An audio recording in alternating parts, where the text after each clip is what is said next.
Pertama, kenapa saya belajar filsafat? Ada banyak hal misterius. Ini sebenarnya bukan tentang jawaban yang diberikan oleh filsafat. Betulkah Tuhan itu ada? Apa yang kita maksud dengan ada? Kembali dipersoalkan. Halo, saya Syarul Al-Farabi. Selamat datang di Kuliah Singkat.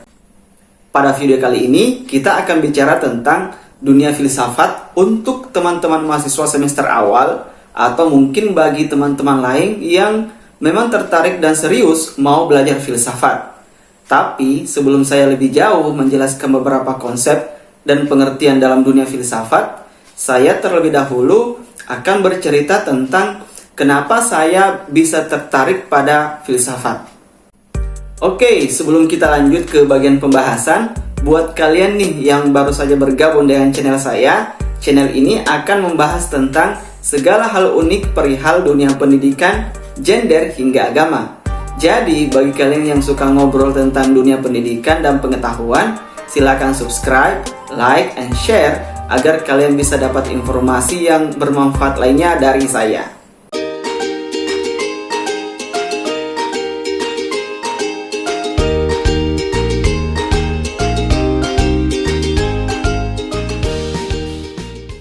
Pertama, kenapa saya belajar filsafat?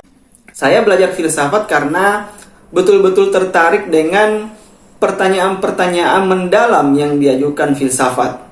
Ada banyak hal misterius yang saya dapatkan ketika saya belajar, berdiskusi, atau membaca buku-buku filsafat.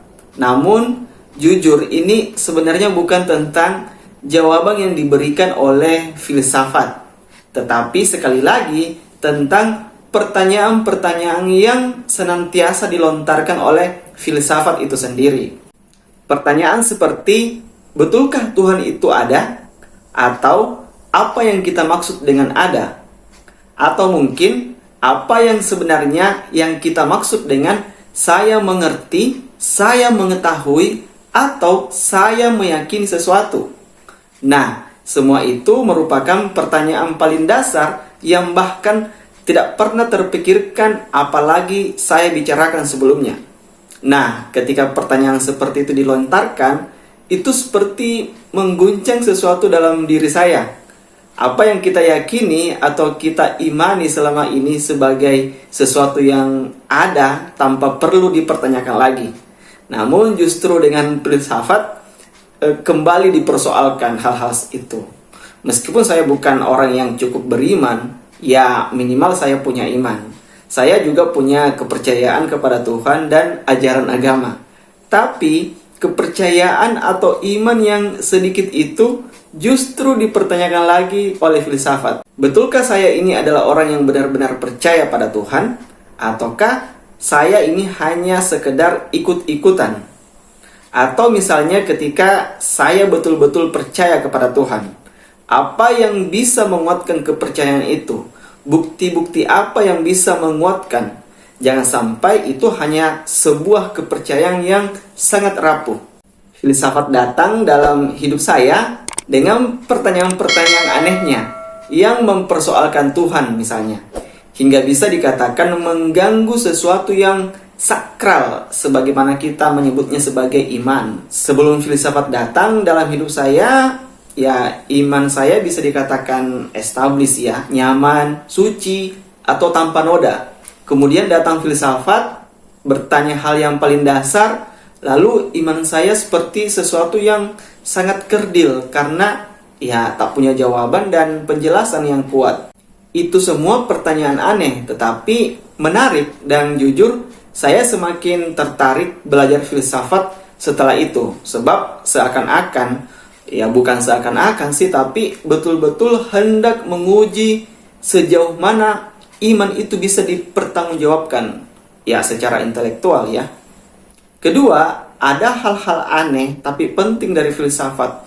Misalnya, satu pertanyaan lebih berbahaya dibandingkan 1000 jawaban. Posisi pertama yang diambil oleh filsafat. Jadi ketika ada pertanyaan seperti siapa aku? Atau misalnya, apa itu manusia? Atau apa itu kebaikan? Atau apa itu dosa dan kejahatan? Bukankah itu adalah pertanyaan-pertanyaan aneh, tetapi penting mendapat jawaban? Jujur teman-teman, ketika filsafat bertanya tentang siapa aku, itu pertanyaan yang sangat sederhana dan sangat filosofis menurut saya. Selain butuh jawaban, pertanyaan seperti itu ya butuh renungan mendalam yang sifatnya reflektif lah. Maksud saya begini, apa hal yang membuat kita secara personal misalnya menjadi diri kita? Apakah betul kita mengenali diri kita dengan sangat amat baik? Misalnya begini, apa yang membedakan kita dengan manusia lain misalnya? Atau apa yang membedakan kita dengan makhluk lain? Ada yang bilang bahwa kita ini adalah makhluk biologis yang bernafas, butuh makan, butuh minum, atau lain sebagainya.